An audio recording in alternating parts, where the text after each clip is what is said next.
स्वागत स्वागत स्वागत हमारी इस फिरोजाबाद महोत्सव के मंच पर। एक ऐसा मंच जिसने संस्कृत के महाकुंभ को सार्थक किया है इस शब्द को, और निश्चित रूप से अगर आप सबका साथ ना होता तो ये स्लोगन कभी सार्थक। नमस्कार फिरोजाबाद, सलाम फिरोजाबाद। बहुत प्यारा शो चल रहा था। आज मैं अपने प्रशासन का बहुत शुक्रगुजार हूं कि इतना व्यवस्थित शो आज यहां पर लाफ्टर शो में रखा गया है। कॉमेडी नाइट आज आपके लिए हम पेश करने वाले हैं, और हम कई आर्टिस्ट हैं जो यहां तक चलकर आए हैं आप लोगों के प्यार में और आप सभी को हंसाने। और ऐसा मुझे विश्वास है कि आप थोड़ा एनर्जी से आज का शो देखेंगे, क्योंकि एक बहुत ही प्यारे से शेर से शुरुआत कर रहा हूं मैं, और आप सभी की वाह वाह चाहूंगा। अभी क्या दे वाह वाह, अभी जरूर नहीं वाह वाह, शेर होगा तब वाह वाह होगा। अर्ज किया है कि मुश्किलों से कभी घबराना नहीं शहर फिरोजाबाद। अब वाह वाह। मुश्किलों से कभी घबराना नहीं शहर फिरोजाबाद, और सर्दी ज्यादा हो तो नहाना नहीं शहर फिरोजाबाद। यार मैं नहाया, बाइक हट, जुकाम हो गया मेरे, इतनी सर्दी है यहाँ पर। तो चलिए ऐसी ऐसी प्यारी प्यारी बातें करेंगे। बहुत अच्छी ऑडियंस है। अब प्लीज जो जहां बैठा है वहीं बैठ जाए। हाँ प्लीज, अब थोड़ा सा आना जाना थोड़ा सा कम कर दीजिएगा कि कंसंट्रेशन भंग होता है। और मेरे मुंह पे इतनी लाइट पड़ रही है, बाई गॉड बता रहा हूं, भगवान की कसम मुझे समझ में नहीं आ रहा पब्लिक पीछे बैठी कि गमले रखे हैं। अब ताली बजा भाई, समझ में नहीं आ रहा। हाँ अब लगा पब्लिक है। बहुत अच्छा प्यारा सा माहौल बन चुका है, बहुत प्यारे से लोग हैं यहाँ पर। और एक बार फिर से शुरुआत कर रहा हूं मैं, क्योंकि मैं आपको बताऊं मैं इसी उत्तर प्रदेश का हूं। यूपी से मेरी शुरुआत हुई, फिर लाफ्टर चैलेंज जैसा शो आया, फिर मैं वहां गया, कॉमेडी सर्कस और बहुत सारे शोज किए। लेकिन यूपी को मैं बहुत अच्छे से जानता हूं, क्योंकि यहां के लोगों का जवाब हाय हाय हाय हाय हाय माशाअल्लाह, एक प्यारी से कुछ भी पूछो जवाब अलग। मैंने फिरोजाबाद में एक से पूछा, मैंने कहा भाई साहब ये बताओ यहाँ आम होता है? बोले कहां था? खुले आम होता है। जवाब देखिए आप, छोटी छोटी बातों पे। अच्छा मेरे को शो में बुलाना हो तो फोन कैसे करते? अरे राजन भाई, मैंने कहा जी भाई, ये बताओ 9 तारीख खाली हो? अब हमने रिक्शा तय कर लो क्या? इज्जत से बात करो, कलाकार है। स्टाइल अलग होता है यहाँ का। और यूपी का आदमी आपको हमेशा शांत दिखाई देगा, चुप। उससे कुछ पूछो हूं हाँ में बात करता है। वो पता है क्या है, वो 3 गुटका मुंह में बात रख के बात करता है। बीवी कह रही सुनिए खाना लग गया, अरे खाना ठंडा। अबे भाई इतना गुटखा खाते हैं आप, इनको ताजमहल भेज दो, थूक थूक के लाल किला बना दे। Thank you thank you thank you. आ गया। ये ताली बुजुर्गों के लिए, नोटों के लिए नहीं है। बहुत बेहतरीन हमारे प्रताप जी हैं, इनके लिए तालियां बजा दीजिए। डैडी मैं शुरू कर लूं? हाँ, तो ये है हमारा उत्तर प्रदेश। हमारे यूपी के लोगों की सेल्फी खींचने का ढंग अलग, कहीं नहीं मिलेगा। हम यहाँ की लेडीज सेल्फी कैसे लेंगे? ये पता नहीं चोच निकालने क्या। लड़कियां तो लड़कियां, लड़के फिरोजाबाद रेलवे स्टेशन पे मोबाइल 25,000 का और मुंह 10 रुपए का। क्या बात है यार। सेल्फी है। ये है हमारा उत्तर प्रदेश। प्यारे प्यारे लोग, प्यारी प्यारी बातें वाकई। लेकिन हमारे यहाँ थोड़ा सा एक हम लोग का प्रॉब्लम है, अंग्रेजी हम लोग इतनी अच्छी नहीं बोल पाते। यूपी वाले जो दिल्ली बोलते हैं, जो कॉन्वेंट टीचर्स होती है जो पढ़ाती बच्चों को, ले आओ आई से ले आओ। हम लोगों ने वहां पढ़ा, तो यूपी वाले। बिहार में तो स्तर और खराब अंग्रेजी का, अजीब स्तर।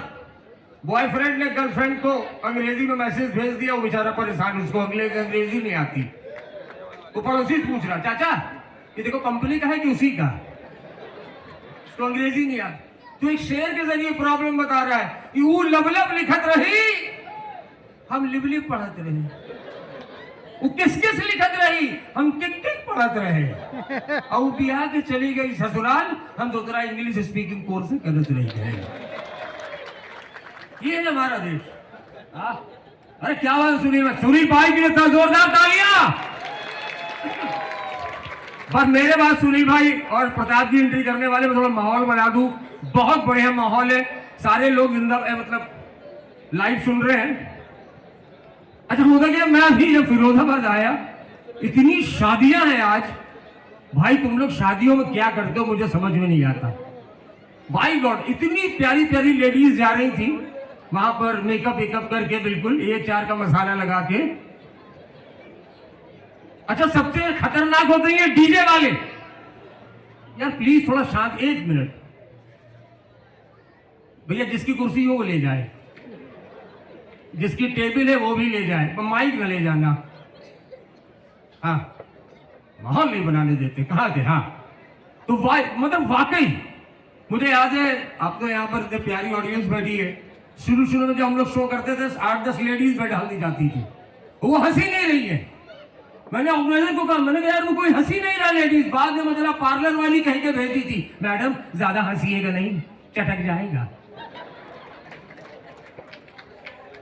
तो वाकई अच्छा, यहाँ पर डीजे वाले ये अपना विज्ञापन भी करते हैं और साथ में किस गाने पे किसको डांस करा दे कोई भरोसा नहीं।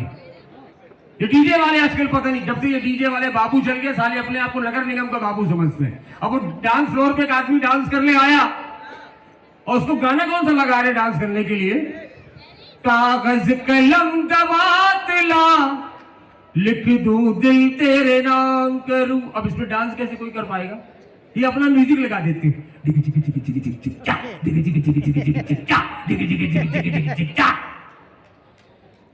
और बीच में अपना विज्ञापन भी, दिल क्या तू जान भी मांगे तो दे दूं, Pappu DJ DJ Pappu, Mintu DJ Pappu DJ, अपना विज्ञापन। बड़ा कमाल है यार, ये है अपना प्यारा सा उत्तर प्रदेश। जुगाड़ू, हमारे उत्तर प्रदेश के लोग बहुत जुगाड़ू होते हैं। एक प्यारी सी बात बता रहा हूं, और एक बार फिर से मैं स्थानीय प्रशासन का बहुत शुक्रगुजार हूं। हमारे बीच में पूरा पुलिस प्रशासन मौजूद है, सल्यूट करता हूं अपने यूपी पुलिस को। इतना अच्छा आप लोगों ने कुंभ का मेहनत करके, जो ये प्रयागराज में जो कुंभ का फेस्टिवल जो चल रहा है, आप लोगों ने किया है। हमारे यहाँ की पुलिस बहुत, अभी देखिए पुलिस भर्ती में कितना बड़ी परीक्षा लीक हो गई। पुलिस कभी भ्रष्ट नहीं होती है, ये मैं प्रूव कर सकता हूं। भर्ती में ही घोटाला है, सही बता रहा हूं। पुलिस की भर्ती चल रही है इटावा में, एक एक जवान आ रहे हैं, कप्तान साहब फीता लिए, एक चलो बेटा फुलाओ सीना लगाओ फीता, बताओ देश के लिए क्या कर सकते हो। बोले सर देश के लिए अपनी गर्दन कटा दे। बोले सब बात, एक मौका और दे रहा हूं, लगाओ फीता फुलाओ सीना, बताओ देश के लिए क्या कर सकते हो। बोले सर तन मन धन कुर्बान कर देंगे। बोले सब बात, जरा तो रह गया, लगाओ फीता फुलाओ सीना, बताओ देश के लिए क्या कर सकते हो। बोले साहब 1.5 लाख से ज्यादा नहीं दे पाएंगे। बहुत सही। तो जोरदार तालियां बजा दीजिए, क्या बात है। तो हम लोग तो कहीं से भी प्यार ढूंढ लाते हैं। फिरोजाबाद ताजमहल पास में फिरोजाबाद का एक आदमी स्कूटर स्टार्ट नहीं हो रहा था, उसने स्कूटर झुकाया, एक मारी स्कूटर स्टार्ट। एक अंग्रेज आया, बोला वाह आपने क्या किया। बोला कुछ नहीं, स्टार्ट नहीं हो रही, जुगाड़ किया स्टार्ट हो गई। बोले जुगाड़, बहुत जुगाड़। अरे गले जुगाड़ तो भैया हमारे यहाँ सब कुछ हो जाता है। वो अंग्रेज गया ट्रम्प के पास, बोला सर इंडिया में जुगाड़ नामक चीज है, सर मैं तो कहूंगा जुगाड़ मंगा लीजिए, अमेरिका में हिट हो जाएगा। ट्रम्प साहब ने चीफ सेक्रेटरी को फोन किया, बोला ये एक काम करोगे आप लोग, हमको 5,000 पीस जुगाड़ चाहिए। ट्रम्प सेक्रेटरी साहब मोदी जी के पास गए, बोले सर ट्रम्प का फोन आया है, 5,000 जुगाड़ पीस मांग रहे थे। तू बोले खबरदार एक भी पीस मत देना। अबे साले वही जुगाड़ लगा के तो सरकार चला रहे।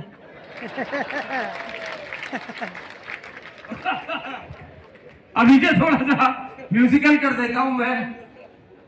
सुनील भाई ने एक आइटम बोला है, प्यारे से सुना रहा हूं। हमारे यहाँ भारतीय फिल्में आपने देखी हैं, उनमें गाने भी बड़े अजीब हैं। और हमारे यहाँ 3 विधाएं हैं, गजल, कव्वाली और क्लासिक। लेकिन ईश्वर ने करे कभी आपको कव्वाली का शो देखने को मिले, क्योंकि जो कव्वाली के सिंगर होते हैं इनकी आवाज डायरेक्ट अल्लाह की तक जाती है, इतना हाई पिच गाते हैं। शेर एक ऐसे ही कव्वाली की सिंगर है, 90 साल उम्र है, गाना की लाइन शुरू करते गाना भूल जाते हैं, लेकिन दूसरी तीसरी चौथी की तरह शो पूरा कर देते हैं। और उनके शेर बड़े अजीब होते हैं। अर्ज किया है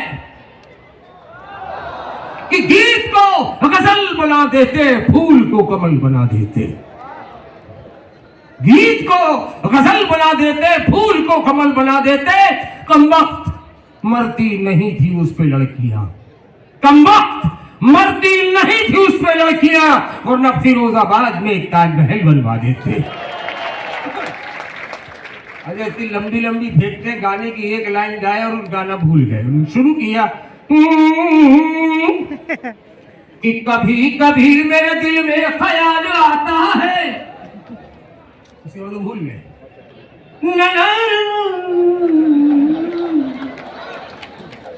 और तो याद ही नहीं आ रहा कि कभी कभी मेरे दिल में ख्याल आता है, कभी कभी मेरे दिल में ख्याल आता है। कितने आदमी थे? वो 2 थी और तुम 3, फिर भी वापस आ गए। तेरा क्या होगा कालिया? सरदार हमने नमक खाया है, ये गोली खा। गोली मार भेजे में भेजा शोर करता है, ये मैं ही नहीं ये कल्लू मामा कहता है। अर्ज किया है आदमी हूँ, आदमी से प्यार करता हूँ। पीछे वाला बुढ़ा बोला लाहौल इलाका औरतें गाय के लिए है। सुहाग रात है घूंघट उठा रहा हूँ मैं, सिमट रही है तू शर्मदी की बाहों में। भाई सवेरा कर थे ये लोग। इसके बाद आता गजल। हाय हाय हाय, गजल वाले जो पकाते हैं मोटी आवाज, हाजिर महफिल की शानदार गजल आपकी खिदमत में। ये दौलत भी ले लो, ये शोहरत भी ले लो। अच्छा शो हो रहा है झारखंड में, पब्लिक शो कैसे देख रही? पब्लिक को लगा अभी कुछ होगा, ये आधे घंटे से। ये दौलत भी ले लो, ये शोहरत भी ले लो, ये दौलत भी ले लो, ये शोहरत भी ले लो, ये दौलत भी ले लो, ये शोहरत भी ले लो। पीछे से आवाज आई, अबे ये बहुत परेशान है, इसकी औरत भी ले लो। Thank you so much guys. और इसके ताली बजा दीजिए अगर अच्छा लगा हो आपको अंदाज। Thank you so much, lovely audience, प्यारा था। और अभी हम लोग बहुत देर इसी तरीके की हंसी का माहौल हम यूं ही बनाते रहेंगे।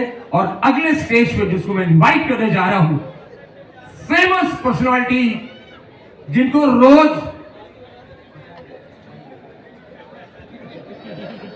आप रोज हर हफ्ते टेलीविजन पर देखते हैं। प्लीज वेलकम, जिनका एक फेवरेट शो आता है जो आप बताने वाले हैं कि इनको कहां देखा है। क्योंकि हम 3 लोगों में 2 आदमी हैं और 1 सरदार है, और वो सरदार नहीं असरदार है। प्लीज वेलकम प्रताप फौजदार। मुलाकात कीजिए, अपनी आवाज से आप सभी को हंसाने आएंगे। सर और छोटा कर रहे हैं बेटा, मैं अपने आप कर लूंगा, मुझसे ज्यादा नीच नहीं है तू। Please welcome. मुझे मैंने आपसे कहा था ना, तो माल है ये सर। पता है आपको सर, जितने हम लोग हैंडपंप बोलते हैं ना, उससे भी प्यारे हैं ये। एक एक बात में लाफ्टर, एक एक बात में सब कुछ निकालने वाले। प्लीज वेलकम जोरदार तालियों के साथ आगे वाले प्रताप फौजदार। थोड़ी बहुत गैस और रह गई हो तो उसे भी निकाल ले तू अपनी। माँ सरस्वती को प्रणाम करता हूँ, मंच को प्रणाम, आपकी पावन उपस्थिति को मेरा प्रणाम। अगर नेता बैठे हों तो साष्टांग दंडवत करता हूँ, पुलिस वालों के तो मैं चरण छूता हूँ। कोई डर थोड़ी रहा हूँ। मैं तो दरअसल इनके चरण इसलिए छूता हूँ कि इनके चरण इनके आचरणों से ज्यादा अच्छे हैं।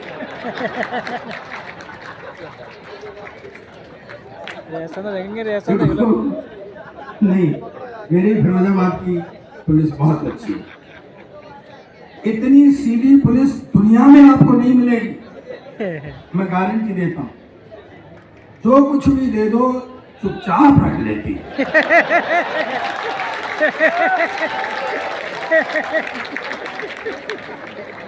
आइए आइए, मयंक है क्या? मेरा पुराना साथी। ठीक है भाई साहब, चले जाओ। तुम भी मेरे साइज का ही लेके चलते आ रहा। मैं प्रणाम करता हूँ। वो तो बेटा बेटा अब रहने दे, चाय वाला एक जो हो गया सो हो गया, अब कुछ नहीं होना है।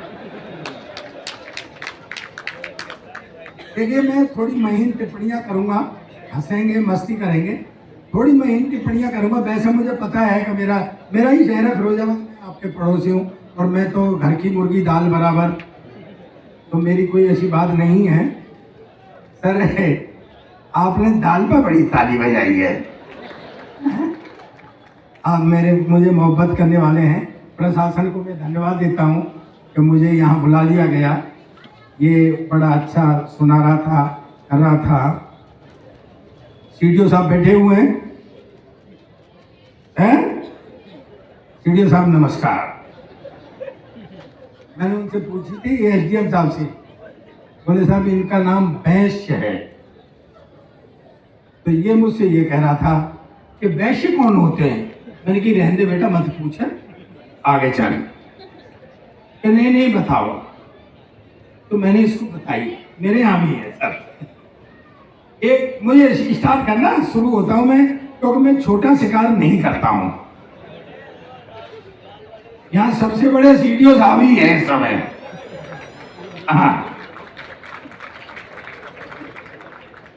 एक गांव में एक पहलवान आ गया।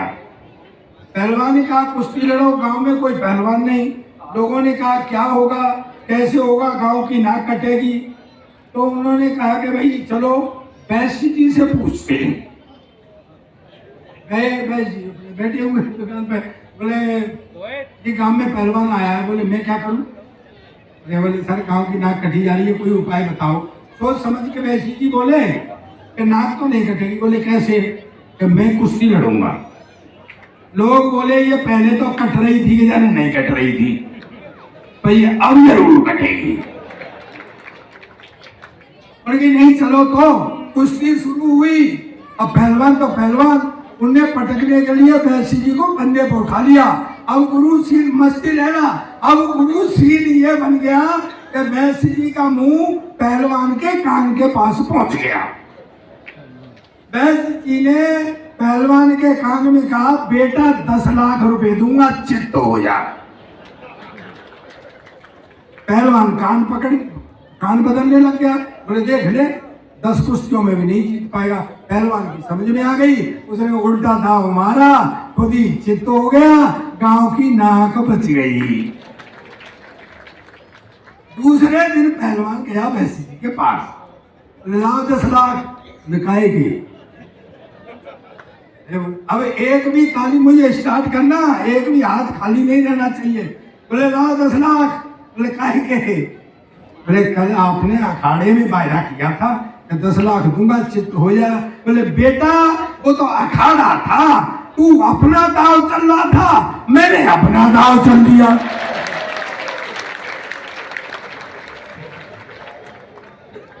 लेकिन सर मैं पहलवान नहीं, कोई दाम मत कर देना गुरु। नहीं, मैं इसलिए कह रहा हूं मेरा लिफाफा यही फंसा है, दाम चला भी जा सकता है। देश अपना विचित्र है। लोगों पर छोटी छोटी चीजें होती है। तू बेटा कह रहा था ना यूपी, अपना तो देश ही विचित्र है, पूरा देश विचित्र है। लोगों पर थोड़ी थोड़ी चीजें होती है, न जाने कैसी। भारी भरकम आदमी कभी ज्यादा नहीं बोलता। चीन है, चीन के पास एक बाउंड्री वाल है, चाइना वाल। दुनिया में चाइना वाल, चाइना वाल, चाइना वाल। हमको कभी उछलते हुए देखा है? हमारे पास अग्रवाल, खंडेलवाल और सबसे ज्यादा कलेसीवाल केजरीवाल। ठंड पड़ रही हो तो ओसवाल और ज्यादा ठंड हो तो जायसवाल। हमका किसी के सीडीओ साहब, किसी के मन में क्या है किसी को पता है क्या? पड़ोसी का बच्चा रो रहा हो तो सर में दर्द होता है, और अपना बच्चा रो रहा हो तो दिल में दर्द होता है। रुको रुको, ताली बाद में बजाना बहन जी। अपनी बीवी रो रही हो तो सर में दर्द होता है। समझ गया तस्वीर भी। सही बात की। ये ऑडियंस है, ये मेरा मिर्जाबाद है बेटा। बात को ऐसे पकड़ लेते हैं। क्या है, ये देश विचित्र है। ये एक अब तू कह रहा था ना कि वो जुगाड़ से सरकार चल रही है। बहुत जुगाड़ हुआ भाजपा, ठीक है सर। वो मैं तो ट्रेन से यात्रा कर रहा था तो मैं गया बाथरूम, तो वहां एक नंबर लिखा हुआ था 93452234, नीचे लिखा हुआ था पूजा। अब मेरे तो गुलगुल गुलगुल आने लग गई। मैंने वो नंबर मिला दिया। घंटी गई, फिर स्टार्ट करना। घंटी गई, मैंने कहा हेलो पूजा बोल रही हो? उधर से आवाज आई, भारतीय जनता पार्टी की सदस्यता लेने के लिए धन्यवाद। बहुत अच्छे। तो देश में चित्र है सर। मैं तो प्रोग्राम किया, मैंने कहते क्या है ये, इतने कंजूस मैंने कभी नहीं देखी सरकार। वहां एक डिब्बा रखा रहता है, उसको चेन से बांध देते हैं। अब वो अगर आपने प्रोग्राम अपना निपटा लिया तो वो डिब्बा ठिकाने तक नहीं पहुंचता, चेन इतनी छोटी होती है। मुझे गुस्सा आ गई, मैंने फोन किया रेलवे मिनिस्टर को। मैं क्या है ये? बोले क्या है? मैं कि डिब्बा तुमने ये चेन से बांध रखा है। बोले तुम लोग, तुम जैसे लोगों की वजह से उठा ले जाते हैं। तो मैंने कहा यार चेन तो पूरी लगाते हैं। बोले क्या है, क्या तुझे प्रॉब्लम क्या है? मैं कहीं ठिकाने तक नहीं आ रहा है। तो बोले आपदा में अवसर ढूंढो। ये सरकार आपदा में अवसर बहुत ढूंढती है। बोले आपदा में अवसर ढूंढो। मैं कैसे? कि डिब्बा ठिकाने पर नहीं जा रहा है तो ठिकाने का डिब्बे तक ले आओ। सर ये देश में चित्र है। हाँ जी भाई साहब, यार तुम अंदर भी फोटो ले रहे थे मेरा, यार तुम सरदार का फोटो पहली बार ले रहे हो क्या? बेटा बहुत हो गया धंधे, तू अब पीछे से ले रहा है। बेटा सरदार का फोटो तो किसी साइड से ले ले, एक जैसा ही आता है। और तुझे एक अकल बताऊं, किसी भी सरदार का ले ले, एक जैसा ही आता है। अच्छा सही बता, कुछ फोटो वोटो भी ले रहा है, कोरा फिर से ही मारा है। आजकल सर सरदारों को ऐसे ही फेंकाया जा रहा है। फिर टिप्पणी करता हूं, समझ में आ जाए तो मुझे बताना। आजकल सरदारों को ऐसे ही फेंकाया जा रहा है। नहीं मानो तो देख लो, 10 साल तक कुर्सी पे बिठाई रखा, पर उसको एहसास नहीं होने दिया कि तू प्रधानमंत्री है। एक अंग्रेज आया, मुझसे बोला सरदार जी तुम्हारा देश, वह प्यार मोहब्बत की बातें कर रहा था, ये लड़की लड़की प्यार मोहब्बत। अरे भैया हमारे जमाने में प्यार मोहब्बत तो हमारे जमाने में भी होती थी, पर शादी से पहले लड़की नहीं दिखाते थे। मैं सच कह रहा हूं आपसे, तुमने जितने नौजवान बैठे हुए ना, सही जगह पे सही टाइम पे तुमने जन्म लिया है। हमारे जमाने में शादी से पहले, मेरी उम्र वाले बैठे हो तो पूछ लो, शादी से पहले लड़की नहीं दिखाते थे। अब तो शादी से ही पहले सब कुछ हो जाता है, बेचारी शादी रह जाती है करने के लिए। बहुत अंदर की बात यही है भैया। नहीं दिखाते थे सर, पैकेज मिलता था, पैकेज, सुनील भाई, पैकेज मिलता था। सुहागरात को पता लगता था कि पैकेज में क्या निकला। सर अपनी सीडीओ साहब, मैं आप बीती बता रहा हूं, मैंने घूंघट उठाया, हाय हाय हाय हाय हाय हाय, हेडलाइट का एक बल्ब फ्यूज। निभा रहा हूं सर। 2-3 दिन बाद मुझसे बोली, बेटा बेटा, मुझे तो बताई थी कि यहाँ का प्रशासन कुछ खाता पीता नहीं है, नहीं खाएंगे पिएंगे बेटा, क्यों तुम दूसरों को खाने पिलाने पे तुले हो बेटा। भाई साहब, ओ भाई तेरे हाथ जोड़ू, तू यार मेरे काउंटर में रख के अपना सामान बेच रहा है यार, तू बैठ जा यार। 2-3 दिन बाद मुझसे बोली कि चल मुझे शॉपिंग करा के ला बाजार में। हम बाजार में गए, मुझसे बोली क्यों जी, ये एक साइड का बाजार क्यों बंद है? मैंने कहा चिंता मत करें, जब लौट के आएंगे तो इधर का खुल जाएगा, इधर का बंद हो जाएगा। एक दिन तो बड़े लाड़ में आ गई, मुझसे बोली सुनो जी, मैं हाँ, मेरा तुम्हारा 7 जन्म का साथ है। मैंने कहा ये साथ तो तू भगवान 8 जन्म का कर ले, पर अगली बार ये बल्ब बदलवा के आना। शादी से पहले लड़की नहीं, मेरे शादी वाले आए देख के चले जाए, शादी वाले आए देख के चले जाए। मैंने कहा यार कोई फॉल्ट है? तो मैंने घर वालों से कहा, मैं कही मैं लड़की देखूंगा। बोले तू क्या देखेगा, आपने देख ली। मैं कहा पट्टे वो मेरी रही है, देख तुमने ली। मुझे दिखाने लगे सीन बना, ऐसे लड़की खड़ी, ऐसे मैं खड़ा, ऐसे वो होने वाले ससुर जी खड़े जो बाद में नहीं हुए।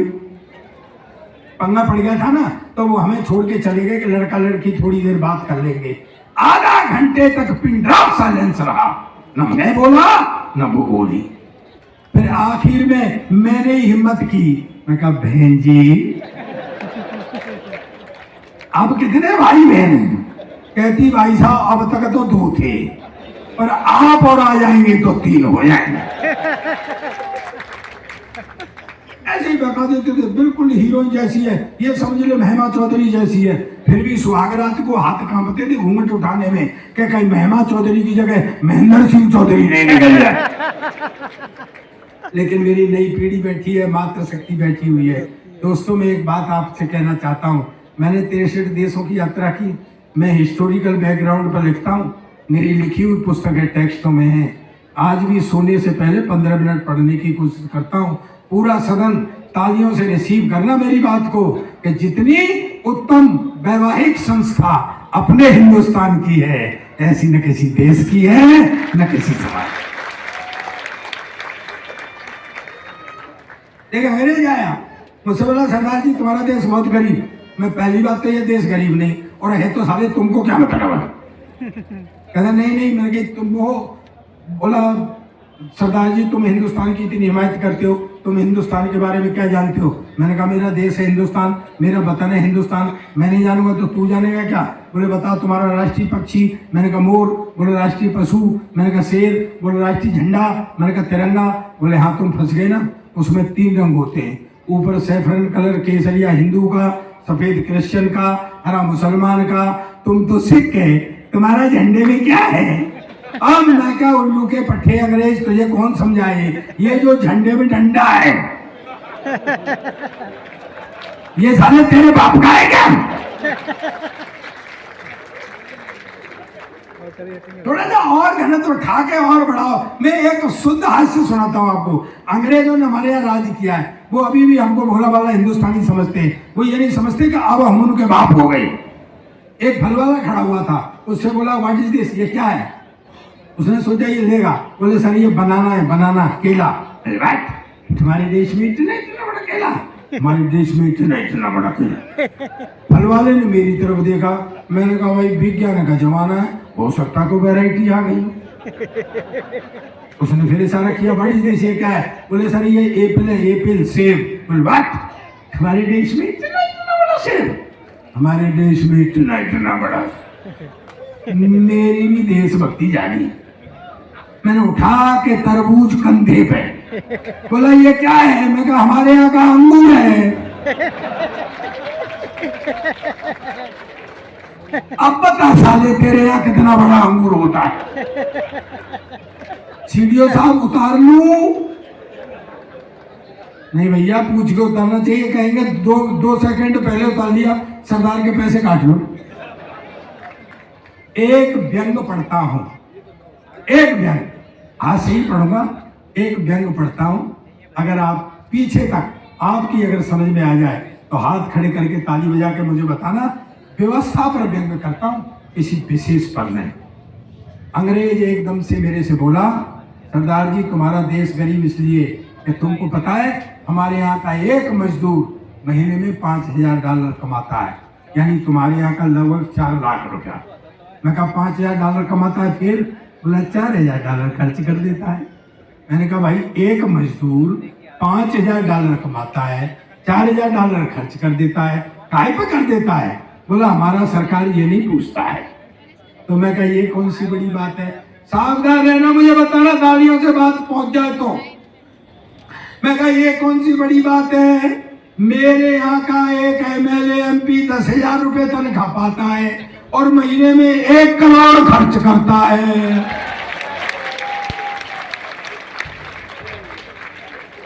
तालियां तो सदन अब उठाना। अंग्रेज एकदम से उछल गया, बोले व्हाट, 10,000 रुपए तनख्वाह, 1 करोड़ खर्च करता, कहां से लाता? मैंने कहा हमारी भी सरकार नहीं पूछती है।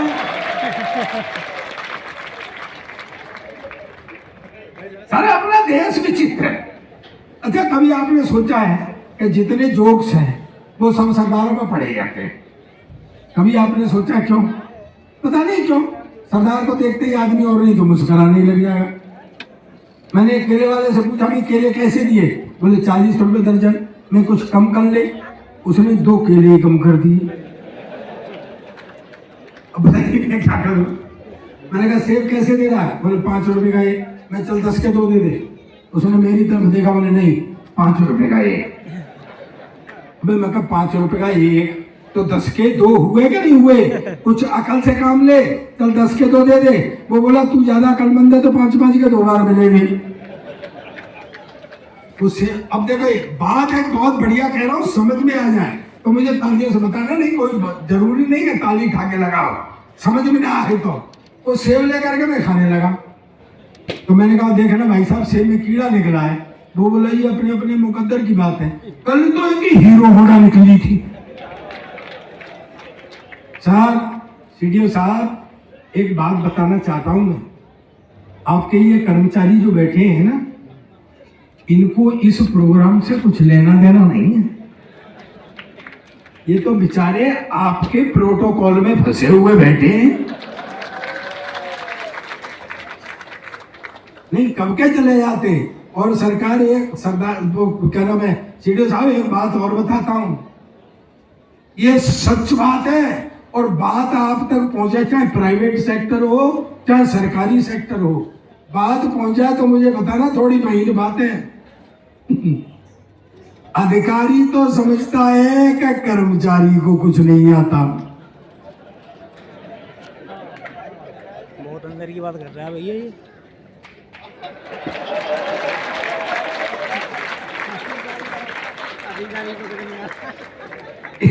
ये हर जगह है। चलिए मैं आपको एक माइथोलॉजी से हाथ निकाल के देता हूं, बहुत मस्ती में। एक बार तालियां बजाएगी जोरदार से। 4 आदमियों को फांसी हो गई, हिंदू मुस्लिम सिख ईसाई। कभी आपने सोचा है कि सरदारों के चुटकुले क्यों पढ़े जाते हैं? मैं बताता हूं। पहली बात तो एक हमारी आइडेंटिटी है। ये आके कहे एक आदमी था तो क्या फिगर बनेगी, लेकिन जैसे ही कहता है एक सरदार था, एक फिगर बनती है। और दूसरी बात यह है दोस्तों, अब मुझे हर व्यक्ति के पीछे तक ताली चाहिए। दूसरी बात यह है कि जहाँ भोलापन और बहादुरी दोनों चीजें इकट्ठी हो जाती हैं, वहां मस्ती अपने आप उत्पन्न हो जाती है। मस्ती बताता हूं मैं आपको कैसे। भोलापन, 4 आदमियों को फांसी हो गई, हिंदू मुस्लिम सिख ईसाई, चारों खड़े हुए, जेलर खड़ा, मजिस्ट्रेट खड़ा, इधर वो खटका खींचने वाला वो इधर बैठा है जो चिल्ला है। तो सबसे पहले उन्होंने ईसाई को खड़ा किया, बोले अपनी आखिरी इच्छा बताओ, अपने इष्ट को मनाओ। उसने बाइबल मंगाई और वो गॉड से मी एंड ऑल वो किया। जैसे ही फांसी के फंदे का खटका दबाया तो फंदा गले तक आया, रुक गया। बोले भाई इसकी तो सुन ली गॉड ने, बच गया, उतारो। फिर मुस्लिम भाई को खड़ा किया, उन्होंने भी कुरान शरीफ मंगाई, अल्लाह ताला को मनाया। जैसे ही खटका दबाया फंदा फिर गले तक आया, रुक गया। बोले भाई इसकी भी सुन ली अल्लाह ताला ने, बच गया, उतारो। आओ गुरु हिंदू, देखो बात पहुंचा, महीन बात है, मस्ती लेना, आनंद लेना, माइथोलॉजी से हाथ से निकाल के दे रहा हूँ। हिंदू को खड़ा किया तो वो खड़ा ही रहा। उनके अपनी आखिरी इच्छा बताओ, वो बोला पहले 1 साल की छुट्टी दिलाओ। देखो आई की ऊंचा करना, मुझे बताना बात को। बोले भाई 1 साल की छुट्टी क्यों? बोले जी इष्ट मनाने यूं। कहते यार इन्होंने तो 1-1 मिनट में मना लिए। बोले जी ये तो अल्पसंख्यक हैं भाई, उनका एक गॉड, उनका एक खुदा, मेरे तो पूरे 33 करोड़।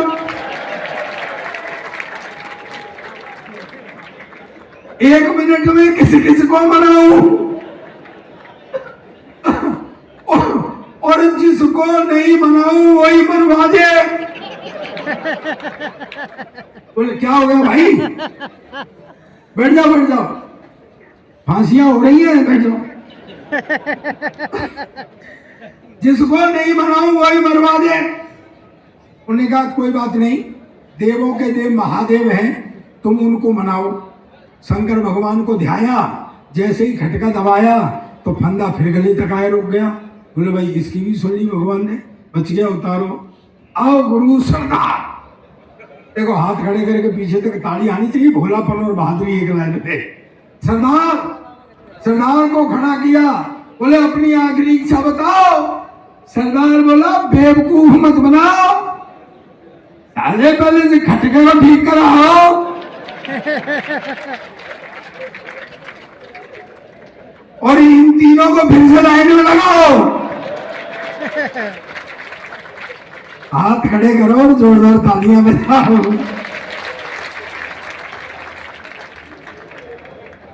अरे ये देश में चित्र है ना, वो अंग्रेज छूट गया मेरे हाथ से।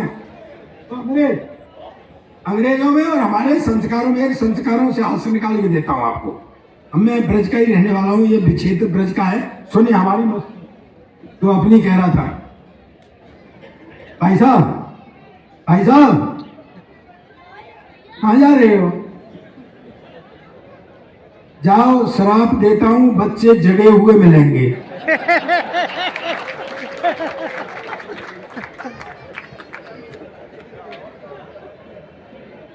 यार हमारा दिल तोड़ के जा रहे हैं। अंग्रेजों के और हमारे संस्कारों में बहुत अंतर है। अंग्रेज जब गा रहे हो तो ऐसा लगता है रो रहे हैं, और हम तो जब रो भी रहे होते हैं ना तो ऐसा लगता है गा रहे हैं। तो सुनिए, तो मैं ब्रज की बात बताता हूँ, सुनना मस्ती। हमारा क्षेत्र तो हमारा तो ऐसा लगता है जैसे कभी आप अंग्रेजी सीडी लाना गाने की,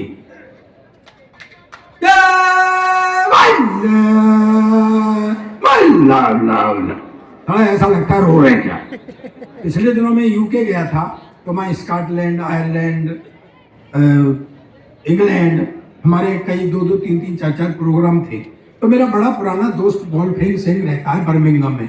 उन्हीं दिनों उनका फादर एक्सपायर हो गया। सीडीओ साहब आप मेरी तरफ यूं क्यों देख रहे हैं सर? सर हिंदी में उसका बाप मर गया।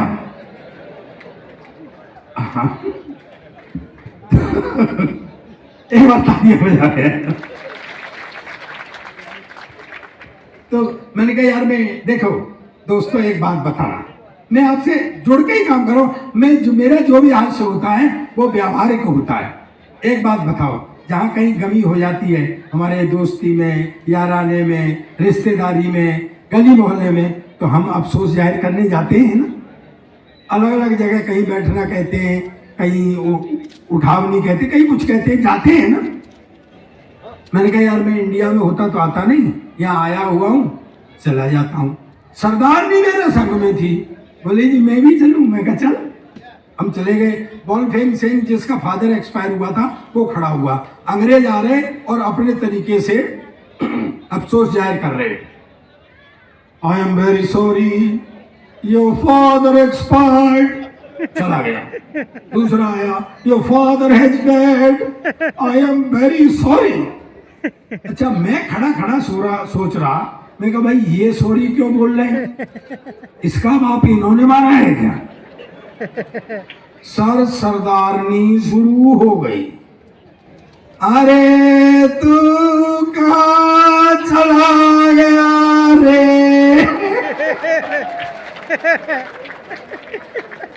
मेरे पप्पू के पापा के दोस्त के बापू रे। भैया अंग्रेज ने पुलिस बुला ली कि साले हमारा बाप मर गया और तुम्हें गाने सूझ रहे हैं। सर मेरे संग पंगे लगे रहते हैं। मैं अभी आया तो मेरे लाफ्टर के दो दोस्त मिले मेरे को। सुनील पाल मेरे से पहले वाले के चैंपियन है, मैं सेकंड सीजन का हूँ। तो अब मैं जब लाफ्टर चैंपियन बना तो मुझे एक जर्मनी से फोन आया। उन्होंने कहा कि भाई ये जरूर सुनाना। वो जर्मनी से फोन आया, यहाँ और हंसाओ। मैं कहा यार मेरे को जर्मन तो आती नहीं है, मैं कैसे हंसाऊंगा। तो वो हमारा सुरेंद्र है ना, सुरेंद्र तबड़ तबड़ तबड़, कौन कौन जानता है। वो मर गए। सुनील सुरेंद्र की तो मुझसे भी ज्यादा टीआरपी है यार, सबको जानते हैं। अच्छा वो जाके आया था जर्मन। मैंने कहा सुरेंद्र जर्मन, कहता कुछ नहीं पाजी, थोड़ा सा लंबा कर दो जर्मन हो जाती है। मैं कहा कैसे, कि जैसे मैं कहूँ पाजी बेटा मैं तीसरी बार देख रहा हूँ यहाँ आदमी जोड़े से ही क्यों जा रहे हैं।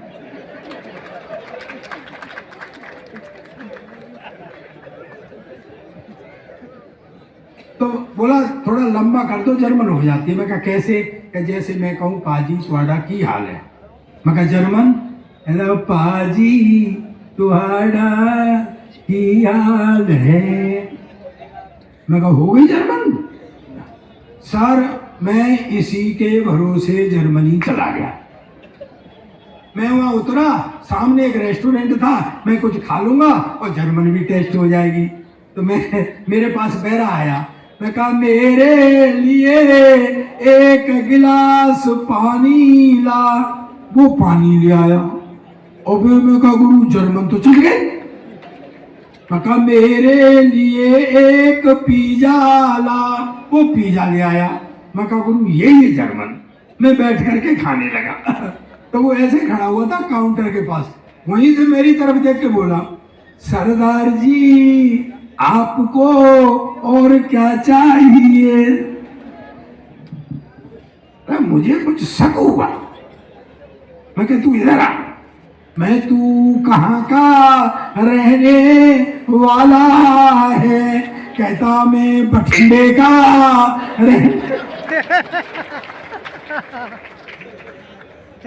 गुरु इसका असली पंच तो अब है, अगर आप तक पहुंच जाए तो। ओ मैं कहा फिर हम जर्मन में बातें क्यों कर रहे हैं। तालियां बजाइए। लास्ट में मैं आपको एक व्यंग सुना करके और अपना थोड़े से, मुझे बड़ा अच्छा लगा अपने लोगों में आके, और अपने लोगों का प्यार मिलता है तो इसकी शानी पूरी दुनिया में कोई नहीं कर सकता। मैंने न जाने कितने देशों की यात्रा की, न जाने के, लेकिन जो आपका प्यार मिला, सच में कह रहा हूँ मैं, चमचागिरी नहीं, जो आपका प्यार मिल रहा है ना, ये मुझे दिल को संतुष्टि हो रही है कि मेरे लोग भी मुझे प्यार करते हैं, मेरे अपने घर के लोग भी मुझे प्यार करते हैं। हाँ, दरअसल है क्या, देश शुरू से ही अपना विचित्र रहा है। अब कैसे भी कहीं से भी आप देख लो, देश आप जितने भी, वो अंग्रेज मुझसे बोला जी मुझे हिंदुस्तान घुमा दो, तो मैंने कहा भैया मुझे तो पता नहीं है। तो इतने में एक गाइड आ गया, बोले जी हम घुमा देंगे आपको।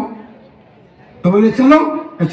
तो गाइड ने उसको समझाया कि बेटा देख बात सुन, पंजाब से शुरू होंगे और दक्षिण तक जाएंगे पूरा देश घूमने के लिए, तो एक तो तू पंजाबी से सावधान रहना।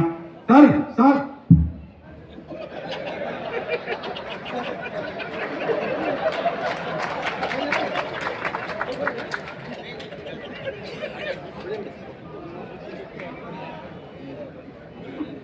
देखो ये है सरदारों के संग हालत। अब मेरा मन नहीं कर रहा कुछ करने को। आए तो मैंने कछु कही, नीचे से मत बोलो, नीचे से बोले का मतलब है पेट खराब है।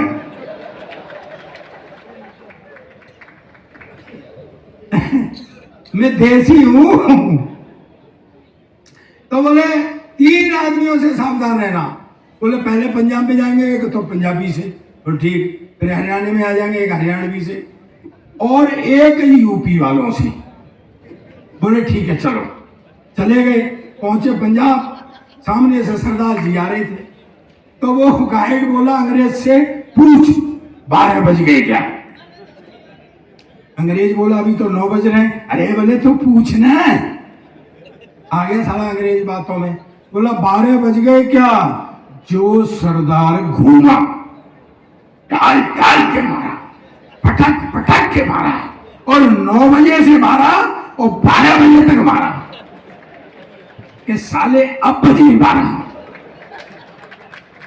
वो कूट के चला गया। बोले ये कौन था?